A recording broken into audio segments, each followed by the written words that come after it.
Olá, vamos a mais um resumo, mais um podcast de resumo bíblico, né? E esse podcast é sobre Naum. O livro leva o nome do profeta que o escreveu, e apesar do nome Naum significar conforto, o profeta proclama a profecia de Deus contra Nínive. Nínive, que é a capital da Assíria. Naum significa conforto ou consolo, e é uma forma abreviada do nome de Neemias, que significa conforto de Javé. Naum não é citada no Novo Testamento e em seu livro não há informações pessoais como seus pais, local do seu nascimento ou o local em que profetizou. A única informação fornecida é que ele é um eucosita. As tentativas de localizar Eucós não foram bem-sucedidas, e por isso a cidade mais provável seria Alcoche, na região norte do Iraque. Nesse caso, Naum seria um descendente dos exilados levados para a Síria em 722 a.C. Seu livro também não traz informações sobre a data da profecia ou o rei que estava no trono. Por isso é necessário buscar os fatos históricos para encontrar essas informações com mais precisão. Em sua mensagem, Naum retrata Nínive como uma nação forte e imponente, capaz de intimidar as demais, provavelmente num período anterior à queda e antes da morte de Assurbanipal, em 626 a.C. Depois de sua morte, a Assíria decaiu e muito. Mas 100 anos antes, Nínive havia recebido a visita do profeta Jonas e recebeu a mensagem, e após 100 anos de arrependimento, Nínive voltou à violência e à idolatria.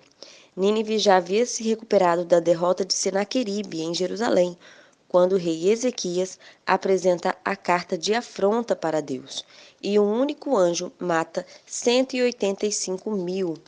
A Assíria se reergueu e até abrangeu, até aumentou o seu território, né? Alargou ainda mais.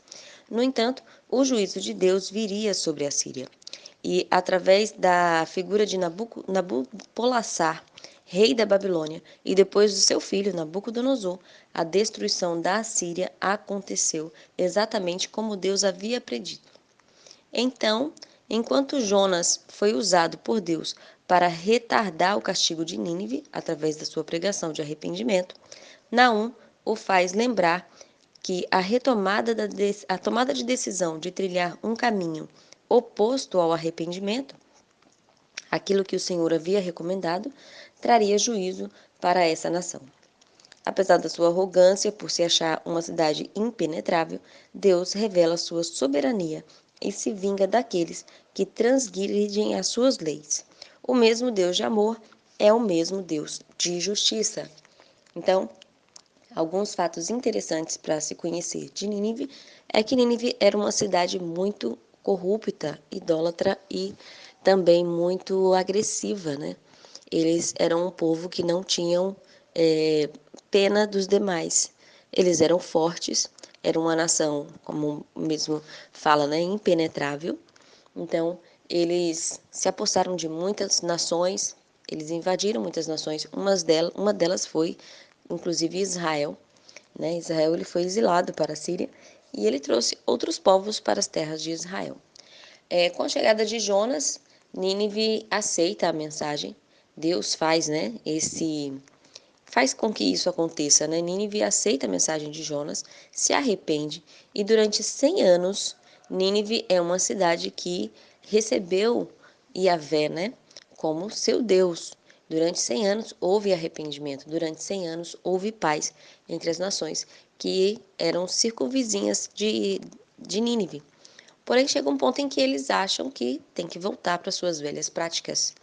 E aí o juízo de Deus já havia sido traçado pelo profeta Jonas, quando ele dizia que deveria haver arrependimento, né? Então já havia um juízo traçado ali para Nínive. E quando Nínive retoma as suas atividades na idolatria, na corrupção e na violência, Deus já tinha o seu instrumento que faria com que Nínive acabasse, né, com a sua carreira. E esse instrumento foi Nabopolassar, rei da Babilônia, e depois do seu filho, Nabucodonosor. E assim, Deus deixa uma grande lição para a humanidade, que sim, Ele é um Deus de amor, pois se não fosse, Ele não perdoaria um povo tão violento e sanguinário quanto Nínive. Mas Ele também é um Deus de justiça, Ele é um Deus que não faz com que a sua palavra caia, né? E essa foi o nosso podcast de hoje. Se você quiser conhecer um pouco mais da palavra de Deus, a gente tem duas playlists nesse canal. A primeira que é resumo bíblico, essa que você está agora, e a segunda que é panorama bíblico. Então, vem maratonar esse canal, vem conhecer um pouco mais do nosso trabalho e fica com a gente, se inscreve no canal, aperta no joinha, aperta também no sininho para você ser notificado toda vez que tiver um vídeo novo.